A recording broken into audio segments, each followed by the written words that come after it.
Yeah, I'm about 15 days from my 40th birthday. And another thing I learned is that, especially being a co-parent or just a parent, period, I know you've heard like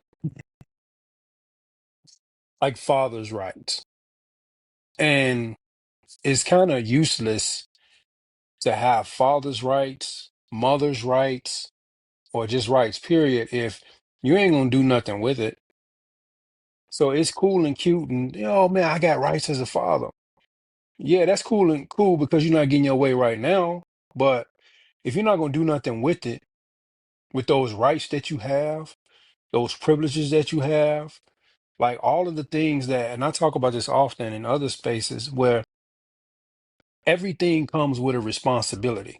If you're a mother, there's a responsibility to your child at each stage and each level of your child's life. If you're a father, you're responsible for each stage of your child's life. So it's not enough to just say, I'm a father and I got rights. I'm a mother and I'm your mom. What does that mean?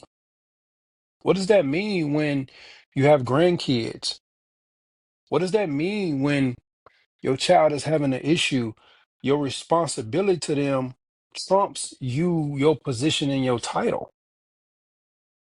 Like, what's a title without the responsibility? No one wants a CEO or manager who's just a manager but don't do nothing. Most of us, a lot of us, have or have had in the past managers that didn't do anything, but they was the ones getting paid the most.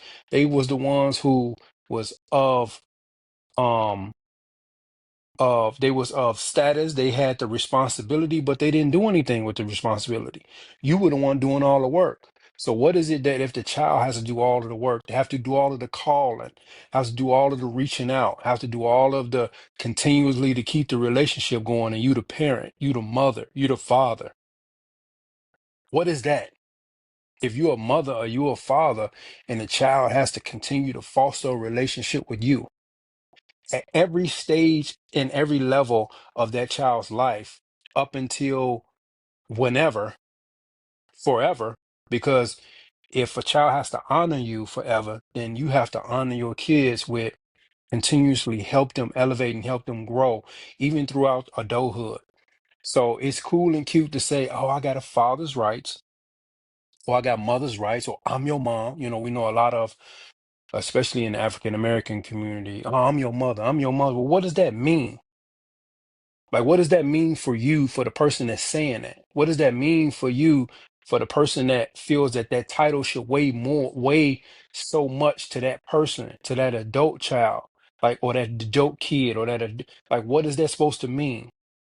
What is required of you to have that title? What is required of you, dad or father, to have that title?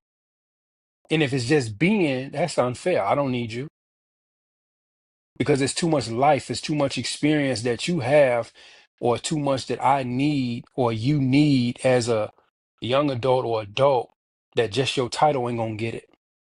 It's not gonna get it. And in our community is just that we try to put titles on people, um, and even grandparents, even cousins. Oh, I'm your cousin. What does that mean? The only time I hear from you is when you want something. The only time, like, is it, or you're my cousin, so I should exonerate you from any responsibility of our relationship, or I should exonerate you from any responsibility or care of my feelings. The only time we speak is when I reach out. The only time we get together is when it's a funeral. Like, we got a responsibility to each other as cousins, uncles. Like, so there's one thing that I learned is that titles come with responsibility. Be it a father, be it a mother, cousin, like it comes with responsibility. And we have to be mindful that if we want positioning, especially me, I'm learning that, if you want positioning in people's life and you want to be prominent or you want to be thought as this in people's minds, then you have to assume some responsibility. And what does that require? So that's something else I learned.